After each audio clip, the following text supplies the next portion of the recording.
제가 오늘부터는 고린도전서 강해를 시작하려고 합니다. 다시 고린도전서 1장 1절부터 3절까지 말씀을 통해서 고린도 교회를 향한 인사라고 하는 제목으로 하나님 말씀을 전하겠습니다. 지난번에 사도행전 전하는데 한 3년 걸린 것 같아요.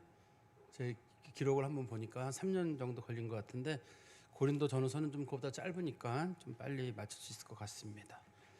고린도 전서가 언제 기록됐는지에 대해서는 뭐 여러 가지 의견이 있을 거예요. 또 우리가 목회자들은 뭐 몇 년도 기록됐다고 얘기를 하는데 듣는 사람은 뭐 50년이면 어떻고 60년이면 어떻고 70년이고 어서 썼으면 뭐 어때, 그죠?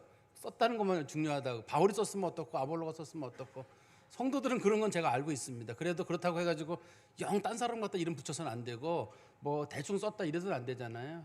그래서 우리가 알아둬야 될 건 알아둬야 될 일이라서 제가 조금 설명을 드리면, 사도 바울이 이제 에베소에 머무를 때 일반적으로 기록했다고 알려져 있거든요. 고린도 전서랑 고린도 후서는 기록된 시기가 다릅니다. 성경에 보면 고린도 후서는 고린도 전서가 기록되고 한 1년 정도 후에 기록이 됐고 장소도 달라요. 그러니까 고린도 전서라고 해가지고 고린도에서 쓴 건 아닙니다. 고린도를 향한 편지이기 때문에 에베소에서 보낸 게 고린도 전서고, 그다음에 마케도니아 지역, 우리 빌립보라든지 베레아라든지 마케도니아 지역이거든요. 그쪽 지역에서 쓴 편지가 고린도 후서예요. 그래서 두 편지 간의 간격은 한 1년 정도 간격은 있고요. 오늘 본문에 보면 저자가 나오죠. 저자가 바울하고 형제 소스데네가 저자다 이렇게 돼 있고, 그다음에 이 본문에 수신자가 있는데 2절에 보시면 고린도에 있는 하나님의 교회, 고린도에 있는 하나님의 교회가 수신자예요. 보통의 경우는 편지를 쓸 때 수신자가 뭐 어느 누구누구 가이오의 집에 있는 교회, 그래서 수신자 이름을 씁니다. 사도 바울이 그 교회를 세운 사람의 이름을 기준으로 해가지고 이제 누구누구 집에라고 편지를 쓰는데, 사도 바울이 고린도 전서에서는 특별히 여기다가 누구누구의 집이라고 쓰지 않고 하나님의 교회라는 용어를 써요.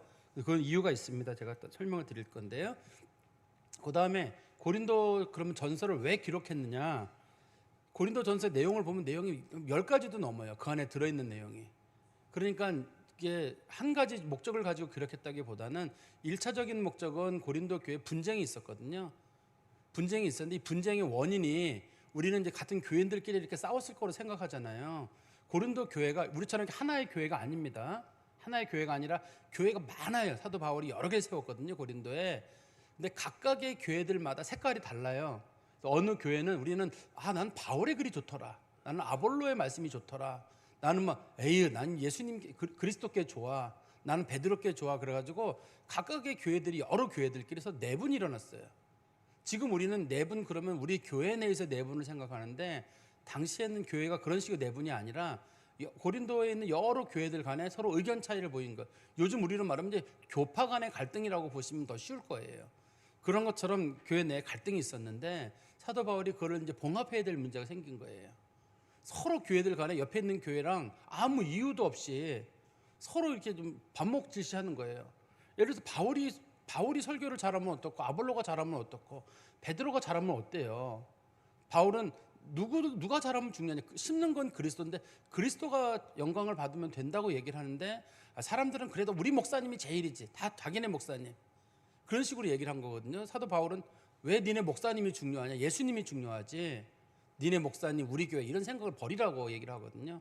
그러니까 교회 당시의 내부는 그렇게 해서 일어난 거예요. 한 교회 건물 내에서 뭐 누구누구 파가 가눠졌다기보다는 고린도에 있는 여러 교회들 간에 갈등이 생겼는데 그 갈등을 봉합하는 과정 가운데, 또 뒤에 보다 보면 중간에 이제 우상의 제물을 먹어야 되느냐 말아야 되느냐 그런 논쟁을 하는 거 보니까 성도들이 물어본 거예요. 우상의 제물을 먹을까요 말까요? 또 결혼을 할까요 말까요? 어떤 사람이 결혼을 해야 되는데 예수님이 오실 날이 가깝다는데 결혼하는 게 필요할까요? 결혼 안 하는 게 좋을까요? 그것도 당시에 사람들의 중요 사항이었던 것 같아요. 근데 사도 바울은 예수님의 오심을 바라는 사람들은, 특별히 그 중에서 결혼할 의사도 없는 사람들, 전혀 그런 사람들은 혼자 살아라. 그러나 할 수만 있으면 결혼하고 살아라. 괜히 결혼해야 될 사람이 결혼 안 하고 뭐 괜히 여기저기 찝쩍찝쩍 돌아다니지 말고, 정말 난 순수하게 결혼 안 하겠다 이런 사람들은 하지 말고, 그것도 자기 뜻이 아니라 하나님의 뜻이 아니라 자기 개인적인 생각이라고 사도 바울이 얘기를 하거든요. 그러나 할 수만 있으면 결혼을 해서 문제를 잘 풀어나가라고 얘기를 한다든지, 또 교회 내에 어떤 분쟁이 일어났을 때 그 분쟁 문제를 어떻게 풀 것인가. 당시 로마 사람들은 일반적으로 나가서 재판을 받았거든요. 근데 이제 이스라엘에서는 재판이 주로 그러니까 회당에서 이루어졌어요, 재판이. 그러니까 사도 바울이 유대의 문화를 가지고 고린도로 적용시킨 거예요. 그러니까 우리가 성경에 보면 그런 말씀 나오잖아요. 너희들 중에도 그만큼 뛰어난 사람이 없느냐? 굳이 왜 재판 받으러 세상 법정으로 가느냐? 교회 내에 그런 사람이 없느냐라고 하는 이유는 유대인들은 재판을 할 수만 있으면 다 회당에서 받았거든요. 유대인들끼리. 근데 고린도만 해도 로마의 속국이라 여기는 법적 체계가 잘 발달되어 있거든요. 이 사람들은 뭐든지 간에 법적으로 나가면 재판이 깔끔하게 이루어져요. 근데 사도 바울은 유대의 문화를 적용시켜 가지고 그러지 마라. 웬만한 문제들은 교회가 처리해라. 교회 내에서. 그런 식으로 이제 얘기를 하는 거죠. 그다음에 뭐 부활은 어떤 겁니까? 물어보면 부활은 이런 것이다. 예수님의 재림은 이런 것이다. 뭐 그런 것들을 얘기하시고, 또 교회 내에 은사주의자들이 있었거든요. 은사주의자들이 전부 다 자기 은사를 자랑하니까 은사 자랑하지 마라. 제일 중요한 건 사랑이다. 사랑이 없으면 은사고 뭐고 아무 소용없다. 가장 영적인 사람은 사랑이 많은 사람이에요. 사도 바울은 이제 고린도전서에서 그런 답을 주고 있거든요. 그런데 이제 고린도하고 사도 바울의 관계가 그러면 어떻게 되냐면, 사도 바울이 여기랑 어떤 관계를 가지고 있냐면, 사도 바울이 전도 여행을 하던 중에 그걸 제2차 전도 여행이라고 하거든요. 사실 또 성도님들 입장에서는 제2차면 어떠고 3차면 어떠고 어디 있으면 어떻고 그런 거는 제가 알고 있어요. 특히 이 시간에는 눈 하나 뜨기 힘들어 죽겠는데 어디면 어때요? 사실 그죠? 아마 제 생각에 그렇거든요. 제가 용어를 지금 2차, 3차 그런 거 잘 안 쓰려고 그러는데, 그 이유는 성도들 쪽에서는 뭐 2차면 어떻고 3차면 어떻고 목사님 마음대로 쓰세요. 난 지금 눈이 안 떠져가지고 죽을 판인데, 그런 걸 제가 알고 있습니다. 그래도 또 뭐 얘기를 안 할 수는 없으니까요. 사도 바울이 2차 전도 여행 중에 베레아에서 복음을 전하다가 데살로니카랑 그다음에 빌립보에 있는 사람들이 쫓아와가지고 사도 바울을 좀 핍박하는 일이 있었거든요. 사도 바울이 할 수 없이 아테네를 들렀다가 고린도로 도망을 온 사건이 있었어요. 그때 이제 도망 오지 못하고 남아있던 사람들 베레아에 이제 그 실라랑 디모데가 남아 있었거든요. 그 사람들이 이제 고린도로 와서 사도 바울이랑 합류해서 거기서 복음을 전하게 되고, 그다음에 거기서 마침 또 누구를 만나게 되냐면, 로마에서 그 당시에 박해를 피해서 도망 나왔던 브리스길라와 아굴라를 거기서 만나게 돼요. 그래서 사도 바울이 거기서 18개월, 성경에 보면 1년 6개월 동안 말씀을 전했다라고 돼 있거든요. 그래서 18개월 동안 고린도에서 하나님 말씀을 전할 수 있는 당시에 그런 기회가 있었습니다. 그리고 사도 바울이 여기서 복음을 전한 다음에 고린도에서 아시아로 가는 유일한 항구가 갱그리아라고 불려진 항구거든요. 거기서 뭐 배를 타고 에베소까지 가는데, 어떻든 우리가 지도가 준비가 됐나요? 지도를 보면은 그 고린도에 저렇게만 돼서는 어려운데, 어떤 제가 좀 설명을 드릴게요. 저기 그 에게해라고 하는데 그 위에 보시면 그 위쪽 지역이 우리가 아테네랑 그런 지역이 있는 지역이고, 우리가 알고 있는 밑에 저 페레폰네소스 반도라고 있잖아요.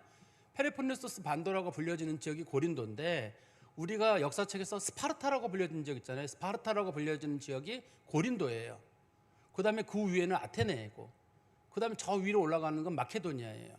그러니까 고린도 고린도 지역에는 스파르타랑 아테네는 완전히 다른 지역입니다. 그러니까 우리는 같은 그리스 사람들끼리 싸운 게 아니라 고린도 지역에 있는 사람들, 아가이아 지역이라고 불려진 이 사람들하고 저쪽 지역이 원래 다른 지역이에요. 지금은 이제 거기에 고린도랑 그 지역이랑 아테네 그 사이에 이제 그 수로가 생겼거든요. 수로가 생겨가지고 그게 좀 잘 발달해서 골로 배들이 지나가게 돼 있는데, 옛날에는 배들이 저 화살표를 따라서 삥 돌아서 갔어요. 옛날에는 화살표를 따라 빙 돌아갔는데, 어떻든 저 고린도에는 우리가 유명한 게 그 소크라테스가 그 어느 신전에 가가지고 신전 현관에 써 있는 너 자신을 알라, 소위 델피 신전이라고 불려지는 델피 신전도 고린도에 있어요. 고린도에 있고, 근데 스파르타도 저기에 있고. 사도 바울이 지도가 좀 조금 줄어들면 좋겠는데요. 저 고린도라고 하는 지역에서 오른쪽이 또 안 보이나요? 오른쪽으로 쭉 가잖아요. 고린도 저기 갱그레아라고 쓴 지역에서 오른쪽으로 쭉 건너가게 되면, 바다를 건너면 거기에 에베소가 있어요. 사도 바울이 거기서 이제 배를 타고 에베소로 가서 거기서 사역을 하고, 또 3차 전도 여행 때도 에베소에서, 당시에 사도 바울의 전도 여행의 최대 중심지가 어디냐 그러면 에베소가 중심지입니다. 엄밀하게는. 사도 바울이 이제 거기서 복음 말씀을 전한 일을 했는데요. 지도 치워도 될 것 같아요. 그리고 이제 사도 바울이 고린도 교회에 편지를 보냈는데 편지를 보낼 때는 그 수신자들이 누군지가 정해져야 되거든요. 어떤 사람들이었는지.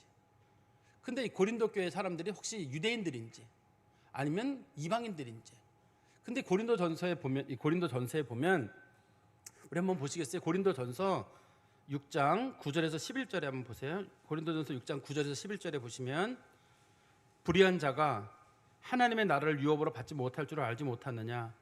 미혹을 받지 말라. 음행하는 자나 우상 숭배하는 자나 간음하는 자나 탐색하는 자나 남색하는 자나 도적이나 탐욕을 부리는 자나 술 취하는 자나 모욕하는 자나 속여 빼앗는 자들은 하나님의 나라를 유업으로 받지 못하리라.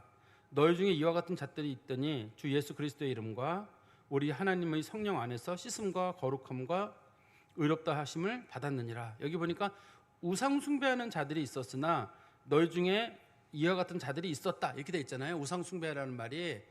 그러니까 이 시대에 유대인들은 우상 숭배를 안 했거든요. 유대인들은 죽어도 우상 숭배를 안 했기 때문에 우상 숭배를 했다는 말은 이방인들이라는 뜻이에요. 이 교회의 구성원들이 이방인들로 구성이 되어 있다는 뜻입니다. 그러니까 사도 바울이 이방인들에게 이제 편지를 보낸 거예요. 고린도에 있는 대부분의 성도들은 이방인들로 구성된 교인들이라는 뜻입니다.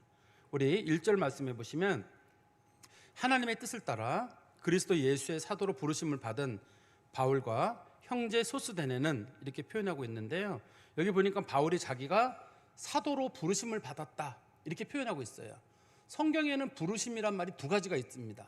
우리가 소명이라고 부르는데요. 하나는 그 사역으로서의 소명이 있어요. 사역으로서 소명이라는 건 어떤 거냐면 하나님께서 어떤 사람이 어떤 일을 감당하도록 이 본문에처럼 사도 바울에게 너는 사도가 되라, 너는 무슨 선교사가 되라 이런 것들을 우리가 소명으로서의 부르심이라고 부르거든요. 사역을 위한 부르심이 있고 두 번째는 선택을 위한 부르심이 있어요. 선택을 위한 부르심이란 말은 예수 안 믿는 사람들을 예수 믿는 사람들로 부르시는 거예요. 거기는 어디에 나오냐면 2절에 보면 나와요. 2절에 보시면 두 번째 경우는 어떤 경우냐 보세요. 고린도에 있는 하나님의 교회 곧 그리스도 예수 안에서 거룩하여지고 성도라 부르심을 받은, 요 성도로 부르심을 받았다는 말의 뜻은 무슨 일을 위해 부르심을 받은 게 아니라 하나님이 택한 이런 뜻이잖아요. 그래서 부르심은 두 가지가 있는데 하나는 소명을 위한 부르심, 사역을 감당하도록, 두 번째는 하나님이 그 사람을 구원의 백성으로 부르시는 것, 그걸 선택을 위한 부르심이라고 부릅니다, 용어로. 근데 사도 바울 같은 경우는 사실 여기서 두 가지 다 포함돼요.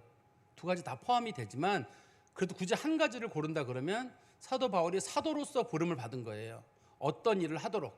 우리 성도들도 마찬가지입니다. 성도들도 두 가지 소명이 다 있어요.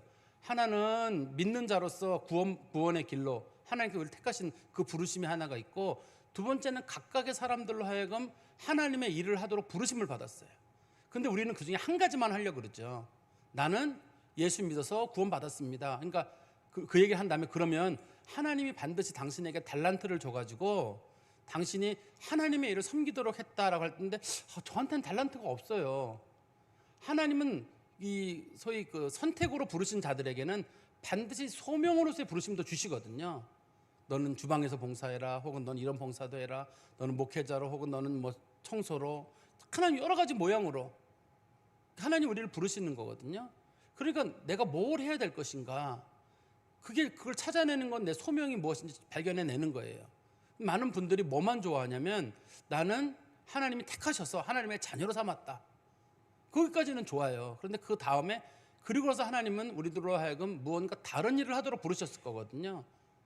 무언가 다른 일로 해서 부르셨는데 그거를 꼭 성도들이 찾아내는 것도 성도들에게 필요할 겁니다. 그리고 하나님은 부르실 때 그걸 어떻게 부르냐면 하나님의 뜻을 따라 불렀다라고 돼 있어요. 하나님의 뜻을 따라 불렀단 말은 하나님께서 사도 바울이 필요해서 부른 거잖아요. 필요해서 하나님이 사도 바울을 불렀는데 이거는 하나님이 보시기에 사도 바울이라고 하는 사람이 신적인 어떤 권위를 가지고 하나님 신 그 권세를 가지고 사도 일을 담당하도록 부른 거예요. 그러니까 사도 바울은 자기가 받은 이 권한이 이건 내가 일을 결정한 게 아니라 하나님이 나를 부르셨다, 사도로. 그러니까 나에게 사도로 부른 그 권한은 누가 준 거냐? 하나님이 준 거란 뜻이에요. 그러니까 사도 바울은 때로는 매우 겸손해요. 사람들에게 나 같은 게 하나님의 부름을 받았다 이렇게 쓰기도 하지만 간혹 사람들이 사도 바울에게 문제를 제기하는 경우가 있거든요.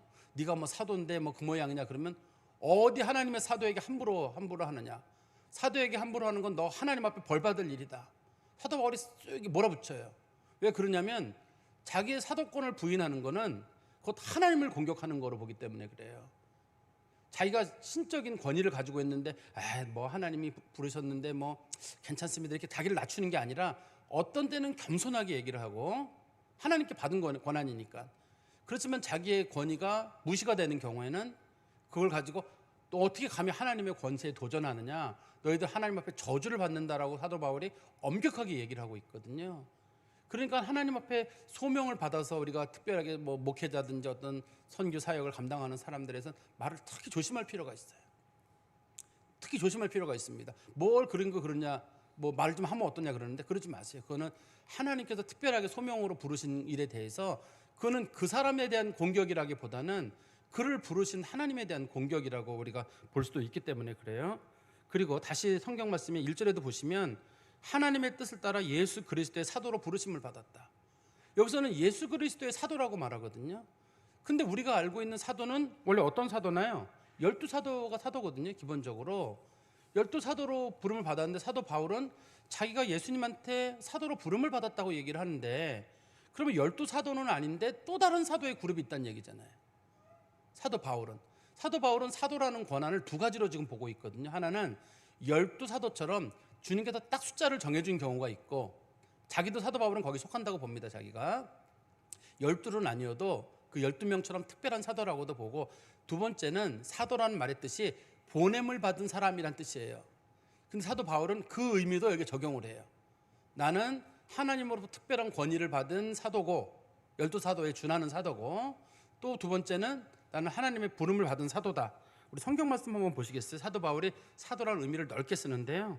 고린도전서 15장 5절부터 8절까지 말씀입니다.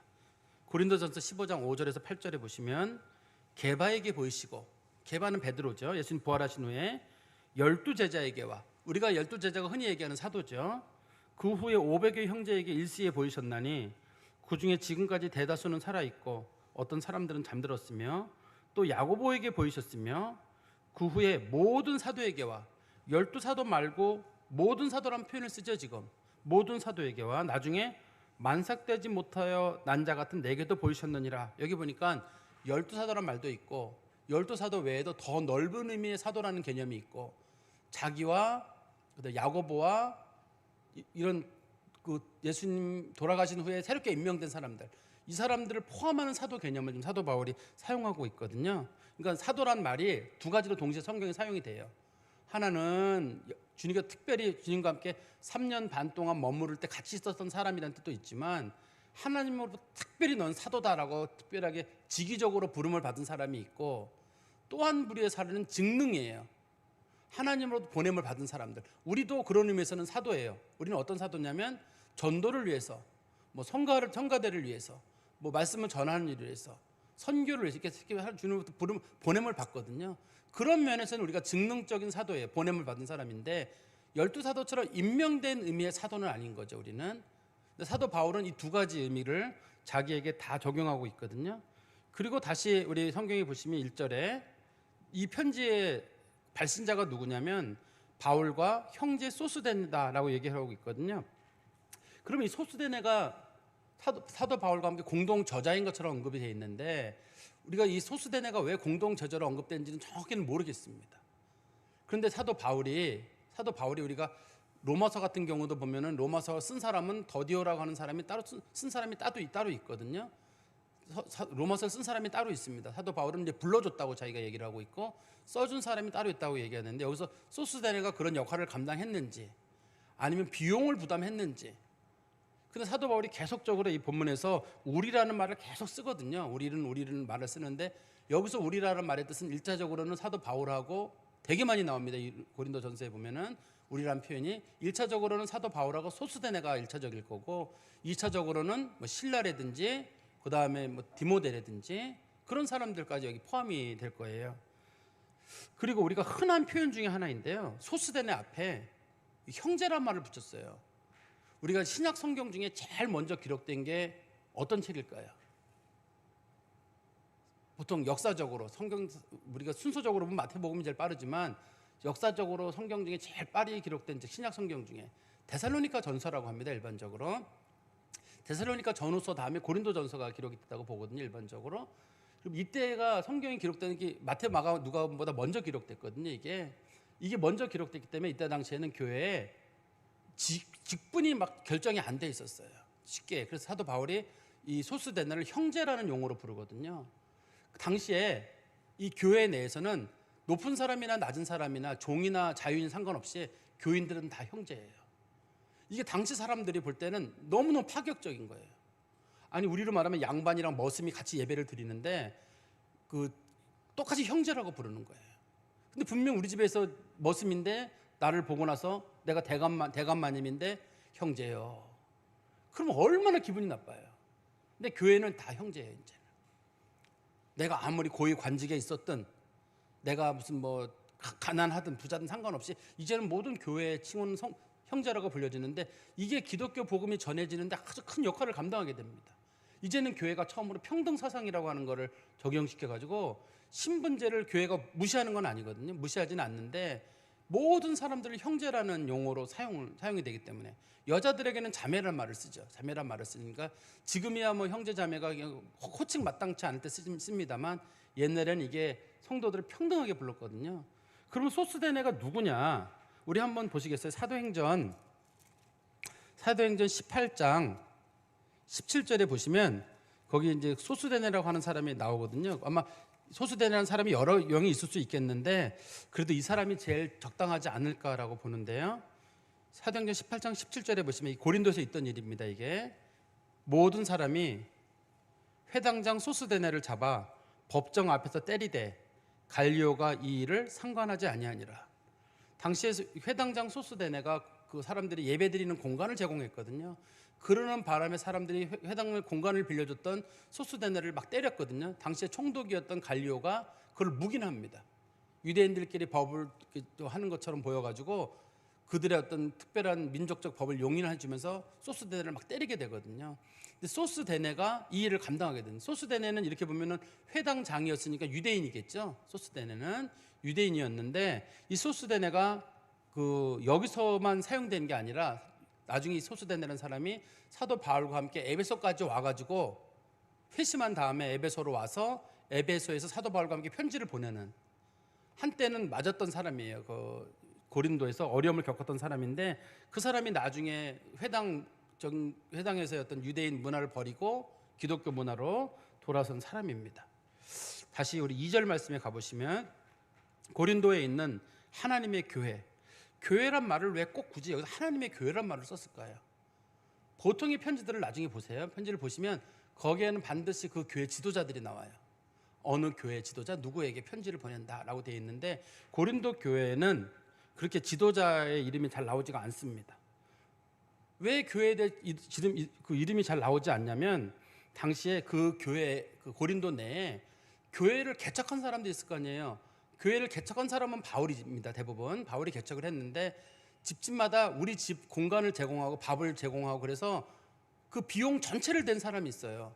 교회를 세울 때 전부 다 그 사람들이 교회에 문제를 일으킨 거예요. 지금 내 교회라는 거예요. 이게 우리 집을 내가 제공했고 사람들 몇 년째 내가 밥을 먹였고 그리고 사람들이 전부 우리 집에서 예배드리고 있고 이거 우리 교회예요.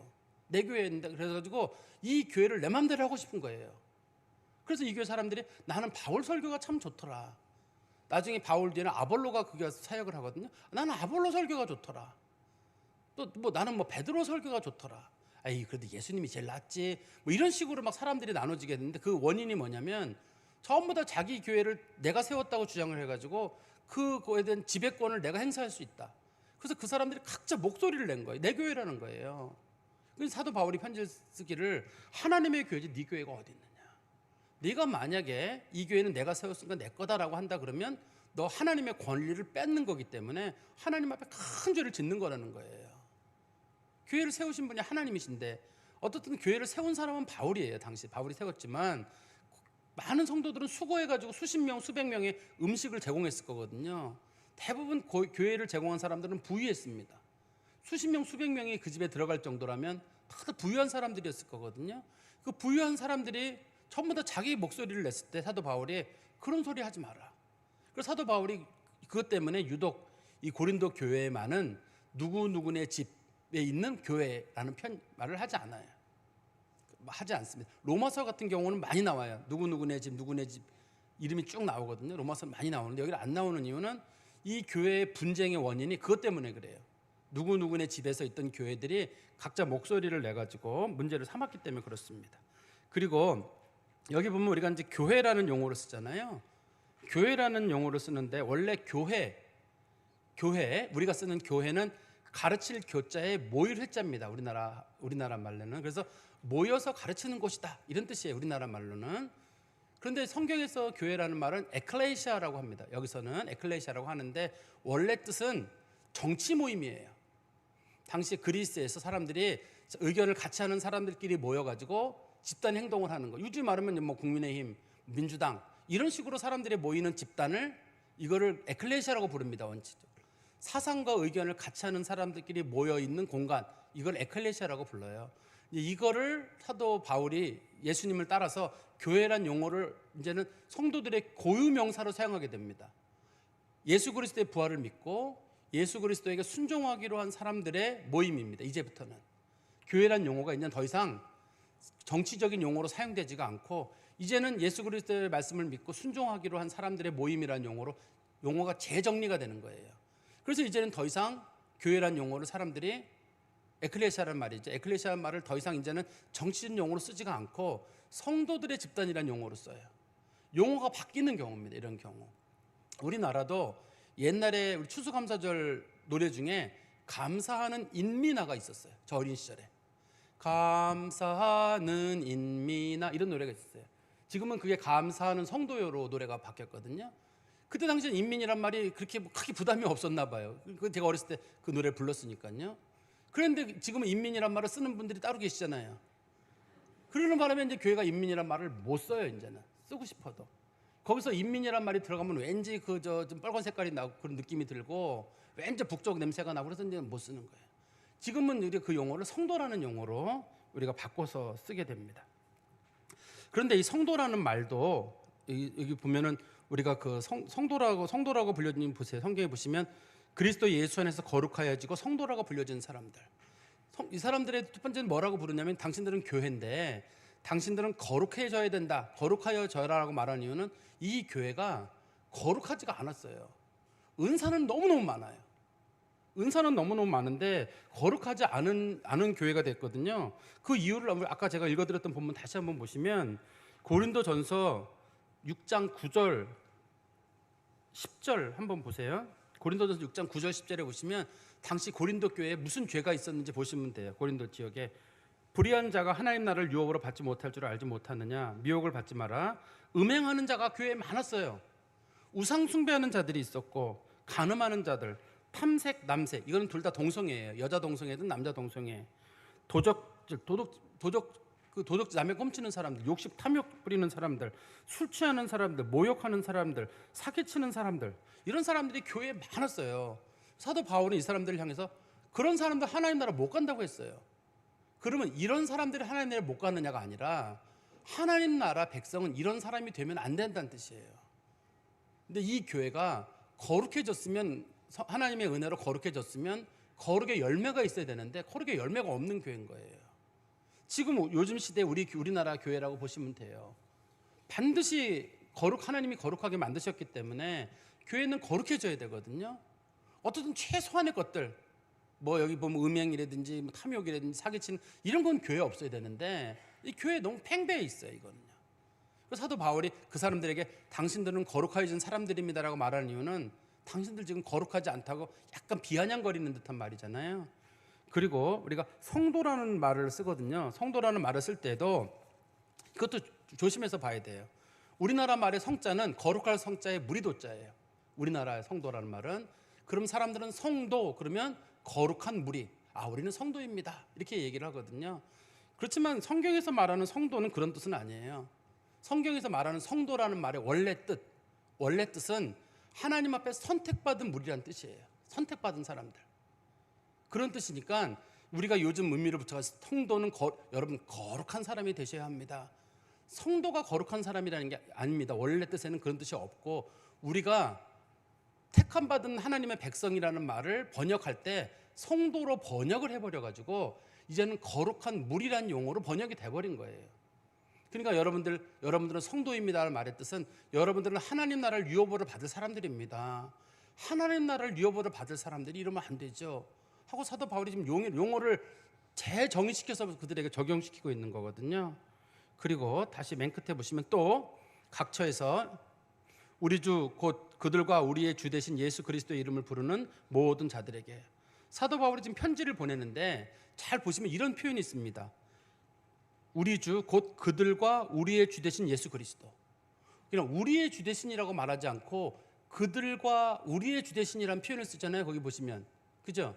그들이란 사람들은 도대체 누굴까? 여기서 그들이라고 불려지는 사람들은 자기 스스로가 거룩한 사람들이라고 주장하는 사람들이에요. 나는 특별하고 특별한 은사가 있고 나는 저것들하고 수준이 다르고 나는 영적으로 아주 특별하다, 그렇게 주장하는 사람들이 있어요. 그 사람들이 교회를 혼란시켰거든요. 우리는 특별한 교리를 가지고 있고 우리는 특별하고 뭐 영적이고 모든 면에 특별하다고 주장하는 사람들이 교회를 혼란시켰기 때문에 사도 바울이 그 사람들을 그들이라고 부릅니다. 그들이 누군지 한번 보세요. 고린도전서 14장 36절 38절입니다. 고린도전서 14장 36절 38절에 보시면 하나님의 말씀이 너희로부터 난 것이냐 또는 너희에게만 임한 것이냐. 신령하다고 하는 사람들이 뭐라 그랬냐면 하나님 말씀은 우리만 알아요. 나는 영의 말씀을 쪼개는 능력이 있어요. 그러니까 사도 바울이 그러면 하나님 말씀이 너희에게서 난 거냐? 너희만 신령하냐? 만일 누구든지 자기를 선지자나 혹은 신령한 자로 생각하거든, 진짜 네가 신령하다고 생각한다면 내가 너에게 편지하는 이 글의 주의 명령인 줄 알라. 만일 누구든지 알지 못하면 그는 알지 못하는 자니라. 무슨 말이냐면 이 진짜 신령하다고 생각하는 사람들은 자기가 신령하지 않은 줄 알아야 되는 게 신령한 거예요. 그걸 모르는 사람은 진짜 신령한 사람이 아니에요. 우리 잘 들어보세요. 자주 표현하는 표현인데 정말 신령한 사람은 자기가 신령하지 않다고 아는 사람이 신령한 사람이에요. 자기가 영적이라고 생각하는 사람이 영적이 아닌 사람인 거예요. 나는 늘 그냥 죄인인 것 같고 내가 늘 부족하고 그 사람이 영적인 거고, 나는 정말 신령하고 막 신비한 체험을 하고 어떤 사람들 은사 없으면 막 왠지 내려보고 똑바로 기도해 막 이러면은 내가 신령한 것 같잖아요. 그 사람이 어쩌면 더 신령하지 않은 사람이에요. 주의 명령, 사도 바울의 주의 명령은 뭐냐? 니들이 스스로 신령하다고 여기고 있다 그러면 너희들은 실제로는 신령한 사람들이 아니다. 하나님의 신령한 거 속하지 않은 사람들이다 라고 얘기를 하면서 사도 바울이 그런데도 이 편지를 누구에게 쓰냐면 그들과 우리에게 같이 쓰는 말은 지금 그들이라고 불리는 사람들은 사도 바울의 적대적인 사람들이거든요. 그들에게 대해서 사도 바울이 똑같이 그 사람들에게도 이 편지를 보내게 하고 너희들도 이 편지를 봐라 이렇게 얘기를 하는 거죠. 그리고 3절입니다. 하나님 우리 아버지와 주 예수 그리스도로부터 은혜와 평강이 있기를 원하노라. 우리가 은혜와 평강이란 말은 늘 쓰는 말이 익숙하잖아요, 교회에서는요. 근데 이게 의미가 좀 달라요. 평강, 히브리어로는 샬롬이라고 하거든요. 샬롬이라고 하고 우리가 그리스어로는 에이레네라고 하는데요. 샬롬이라고 하는 거는 유대인의 인사법이에요. 평강이란 말은 평안하십시오. 우리나라 유대인의 샬롬이란 말과 가장 가까운 말이 전 세계 언어 중에 우리나라 안녕이라는 말하고 같다거든요. 안녕하세요, 안녕하길 바랍니다. 안녕, 이게 제일 가까운 말이래요. 그래서 우리가 유대인들은 항상 인사할 때마다 샬롬 이렇게 인사를 하거든요. 평강이 있기를 바란다는 뜻이에요. 그런데 이 앞에 보면 은혜와 평강이라고 할 때 은혜라는 말은 이건 그리스 사람들의 인사법이에요. 그리스 사람들이 이걸 카리스라고 하거든요. 그래서 그리스 사람들은 인사할 때마다 안녕하세요 할 때 카이레라고 불러요. 당신에게 은혜가 있기를 바랍니다 이렇게 부르거든요. 근데 사도 바울이 자기는 원래 유대인이잖아요. 유대인임에도 불구하고 유대 인사와 그다음에 그리스의 인사법을 두 개를 섞은 거예요.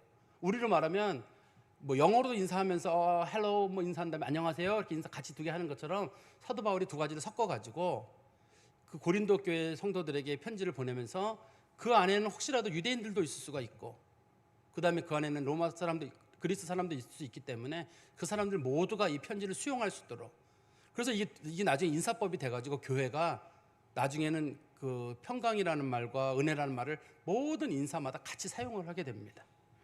제가 좀 장황하게 설명드렸는데 좀 말씀을 정리해서 말씀드리면, 하나님은 사도 바울을 사도로 세우셨는데 그게 하나님께서 그를 특별히 소명을 주신 거예요. 사도로 소명을 주신 거거든요. 근데 제가 소명이 두 가지라고 했잖아요. 하나는 선택을 위한 소명, 하나님께서 그 사람을 택해서 하나님의 백성으로 삼는 것도 소명이고, 두 번째 소명은 우리들에게 각각에 맡겨진 일이 있어요. 달란트라고도 불려지는 일이 있는데 그것도 소명이에요. 그러니까 하나님은 하나만 주지는 않아요. 하나님 두 가지를 같이 주시거든요.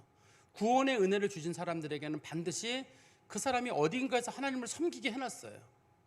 교회의 지체들로 섬기게 해놨기 때문에 우리에게 주신 달란트가 무엇인지, 우리에게 주신 소명이 무엇인지 우리가 성도들이 찾아내는 일을 해야 되고, 잘 모르겠거든 주변에 있는 분들에게 여쭤보면 돼요.